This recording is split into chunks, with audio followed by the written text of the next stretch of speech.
Alright guys, as you can see here, we've just loaded up another session from our last video spot. So let's go on to the next hand. I'm trying to get both of these hands done here. I'm kind of long-winded if you haven't figured that out yet.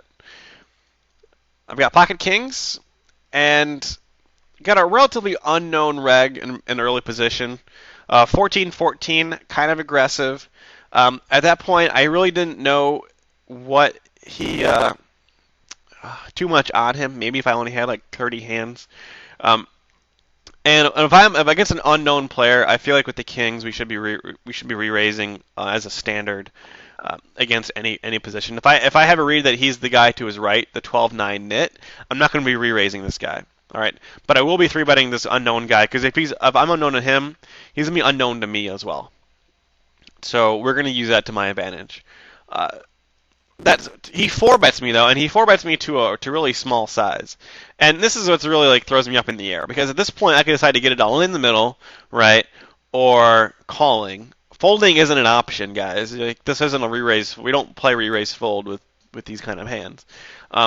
And getting it all in the middle here kind of I believe it overrepresents our hand, or it allows us to get coolered. Whereas if we call, we can treat our hand more like ace-king or even like jacks or queens, and really under-upper hand and make it feel like we have a worse hand than we do, and maybe try and get a bluff out of our opponent or feel like that way. So I go ahead and just call here. The 3-4-5 board is I really like this board. For me, the reason I like this board is because I feel like now I can get value from ace-king. Like a lot of times pre-flop, if ace-king would 4-bet, ace-king would like 4-bet and fold. If he's got like an ace-x kind of hand, he's almost got it. If he's betting this flop out, he's got to be getting it all in the middle. Just look at the stack sizes. Right? Well, he bets like a third of the pot, and this is really kind of silly on his regard. I mean, I don't fold anything that's a made hand in the situation on this flop. And in all honesty, if I do have ace-king, he's giving me a lot of motivation to just go ahead and shove it in and call in, hey, what the hell? You know what I mean? Because like if I have ace-king on this board and he's got a hand like queens, I mean, I'm doing okay. I've got 10 outs. I'm not unhappy to get the money in, given the fact that there's already 50 big blinds in the middle of the pot. Actually, more than that. There's 60 big blinds in the pot right now. So I'd be risking 80 big blinds to win 60. That's a pretty good value to be having on my bluff when you're considering all in, and I get to see 2 cards as well. So I wouldn't be too unhappy about that. Plus, I'd have some kind of fold equity, I would assume. And at the same time, though, given that I have kings, I expect him to be able to be getting this in the middle too with ace-king, because by the time you 4-bet pre-flop and you see what the flop and you've got 10 outs, or even if you don't have 10 outs, right, let's say you have 7 outs, right? I think you have to assume your ace is good some of the time, and then obviously the deuce is good all the time. Unless he's up against pocket aces, but at that point, okay, you still have 4 outs. But think about it this way: if you've got pocket aces some of the time, or if you're up against pocket ace some of the time, up against pocket king some of the time, up against pocket queen some of the time, the times that your king is both good will counteract the times that your ace isn't as good. So in that instance, I usually would say your ace is always good, and the deuce is always good. So you've got, I would say, 7 clean outs here with ace-king. At that point, you really can't bet fold. You're getting, look at that, you're getting 2.3 to 1 on your money with 7 outs. I mean, you're looking at relatively a break-even call. And in this instance, all right, I don't want you guys to be making folds where you've already put in $15 in the middle, all right? Folding where if you're wrong, all right, when you have ace-king here, right, and you're making the fold, it's like, well, it's a break-even call, so I'm going to go ahead and fold. Like, in this instance, it's very rarely going to be a bad call with a hand like ace-king, or even really any ace at this point, right? Like ace, if you have like ace-queen, it's probably not a bad call because you can pretty much guarantee on your 7 outs, all right?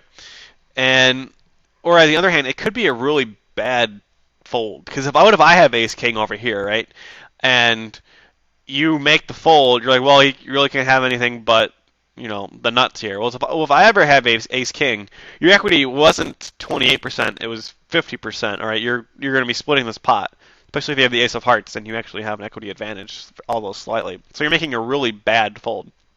So folding here, if I'm my opponent, has a chance to being really bad. Calling, will probably never be really good, but it will never be really bad either. So in that instance, I'd rather you guys making the meh call over the really bad fold, all right? Or the percent chance of being a really bad fold.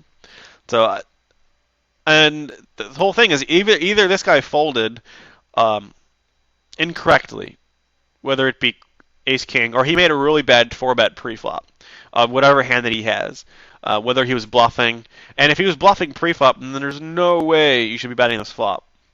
No way. If you 4-bet bluff preflop and you see this flop, don't bluff, because whatever I'm calling with preflop is not folding on this flop. So it absolutely makes no sense. If I had pocket aces here, guys, by the way, I don't see myself going all in the situation. I probably would just call and let him continue spewing into me, because pocket aces is pretty much the nuts in this board. There's no, I don't have to be worried about anything. With the kings, though, I have to be, like I said, I have to be worried about the ace, I have to be worried about the deuce. Perhaps if he has, I don't know, some kind of suited ace as a bluff or whatever, just go ahead and get the value, get the value in now and get the stacks in. All right, so one more hand. He folded, by the way, which is why I was talking about why he should not be doing this play. All right, so on the next hand, this is another really strange situation from a somewhat loose aggressive regular, not exactly a great player, but we can talk about why he shouldn't be doing what he's doing. So I go ahead and call out a position here with the sixes. It's a marginal play. If it was against a really nit reg, like not nit reg himself, probably nit reg himself, but like a really tight player playing full ring, folding the sixes here out of position is actually not bad, just because you're not going to get too much value this far out of position, and you can fold it without a problem. Against someone who's a bit less experienced, or someone who's pretty bad, who you're going to be able to get value from post flop, go ahead and call here just fine. So I could make the call, and looking back on it, I could have folded too, and it wouldn't have been a bad fold. But anyway, I flopped the set. And at this point, you guys, everyone thinks, oh boy, I flopped a set. How am I going to get maximum value?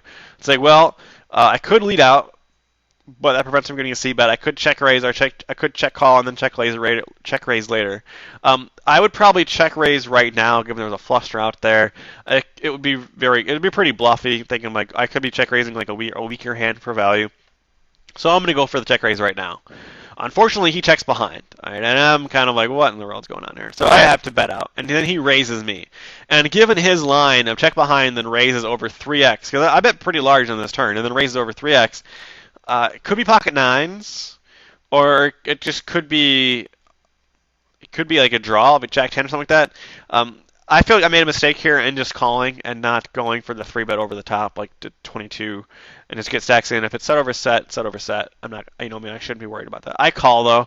I'm not a big fan of it. It's understandable. Like, I'm gonna go for a check raise on the river, right? So I do that. I go for the check raise on the river, and he checks behind, and I'm like, what in the world the hell does he have? Did I miss value from pocket aces? Like, what's going on? Essentially, got 2 streets from him, which isn't, it's not a shame. I was going for stacks. And he shows up with Jack 9 of spades. Now, he went wrong with this hand. Let's just ignore the pre-flop raise, for instance, even though it's arguably not very good play. On the flop, you got to be c-betting this Jack 9 of spades. Like, with the Queen x6 with your suit, you got an overcard there. It's a perfect spot to c-bet. Go ahead and c-bet. You can even 2-barrel like a king or an ace, or even a jack. Oh, not even a jack, or a 10 if it comes out. All right. It's a good board for you to barrel. You got a lot of equity. You can take your free card on the turn if you want to. If you get check raise on the flop, I would still call with the flush draw, by the way, against the check raise, because you're gonna get mad value if he does have this set on the later street. All right, and not raising the turn either. Raising the turn, like, okay, you check behind the flop, you hit the one card, like, you could be ahead on the turn. If you're not ahead, you've got a lot of equity. All right, so raising the turn actually accomplishes absolutely nothing, because you're folding all the hands that you already beat, and you're not getting a fold from a queen. All right, because I don't think a queen's gonna be bet folding that turn. So you might get a fold from other flush draws, but again, you already beat those hands. So you don't want them to fold. You want them to continue bluffing you on the river. So I'm not a big fan of the turn raise at all. And then checking behind the river is pretty standard. So anyway, those are another 2 hands that I've played recently. on lock poker. The game's pretty good if you table select pretty well and mix stakes. So far, I've been mixing stakes for all the way from 25 up to 50, and sometimes even throwing in tens if the tables aren't very good. So anyway, guys, I've been CodeRed Rules. Thanks for listening. Let me know if you have any questions, and I'll talk to you guys later.